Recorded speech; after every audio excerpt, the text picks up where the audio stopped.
Fumban est une localité située à environ 400 km de Yaoundé, la capitale politique du Cameroun.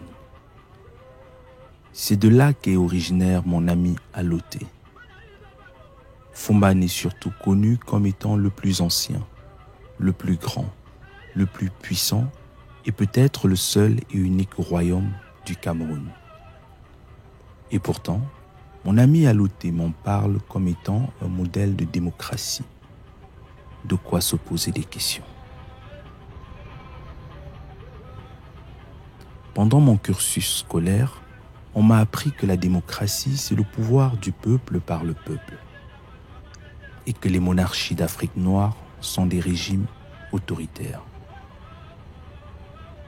Alors, comment comprendre qu'il existe une démocratie dans un royaume où se succèdent des rois héréditaires depuis des centaines d'années? Comment une cohabitation entre monarchie et démocratie est-elle possible? J'espère que ce voyage me permettra d'être édifié sur ces contradictions.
Cette étape est l'étape la plus marquante dans l'histoire d'un charien. Voilà un charien qui est assis sur la pierre qui lui est destinée, qui symbolise le trône. Et si vous comptez ici, c'est les 7 pierres de Com. Les Com ont dit, le roi ne viendra plus de notre famille. Le roi viendra toujours de ta descendance.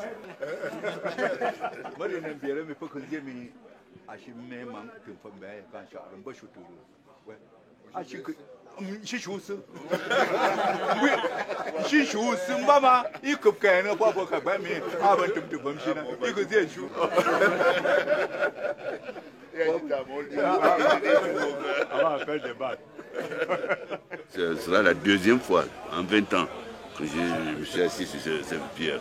La première fois, c'est quand les Com m'ont intronisé et qui m'ont amené ici, m'asseoir sur cette pierre. Ils étaient 7, les 7 compagnons de charien.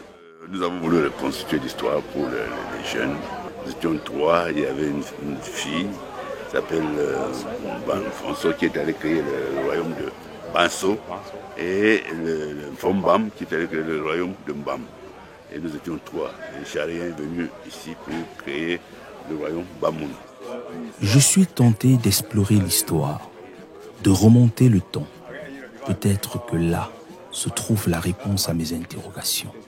Mon voyage commence donc ici, à Sabango, 7 pierres en langue Bamoun.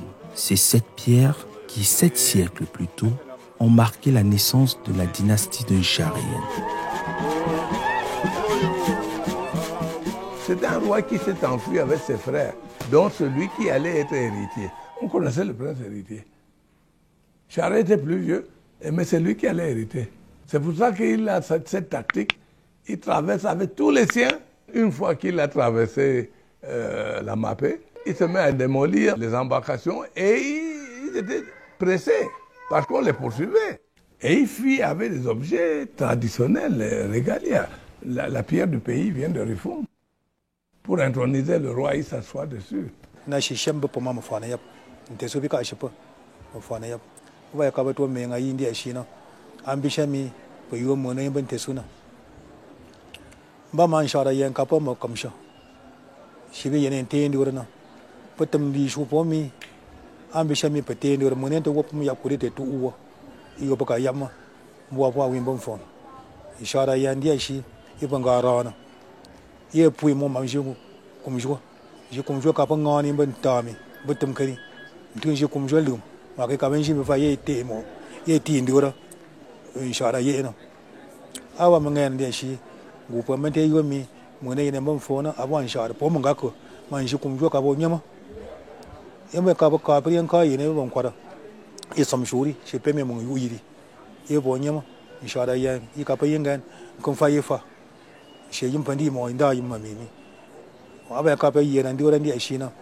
Charien était un guerrier.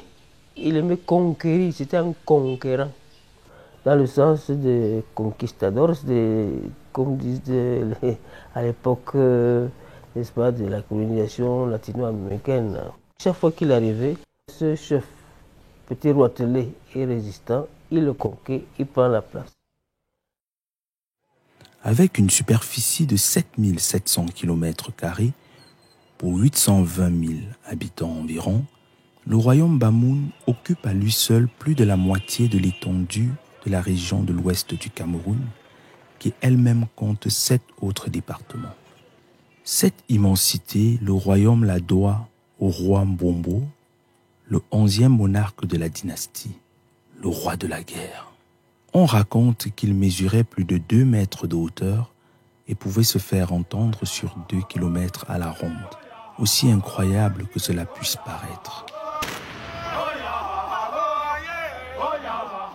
Pour ceux qui, comme moi, sont nés au début des années 80 et qui ont aussitôt connu le multipartisme, il est superflu de parler de démocratie dans un régime où il n'y a pas d'alternance au pouvoir, de liberté d'expression, d'égalité de sexe, de justice, etc.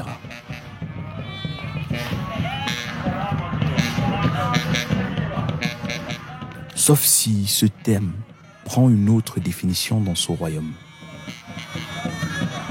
Je suis curieux de savoir comment l'idée de juger l'autorité suprême est arrivée dans ce royaume.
Shushinyi!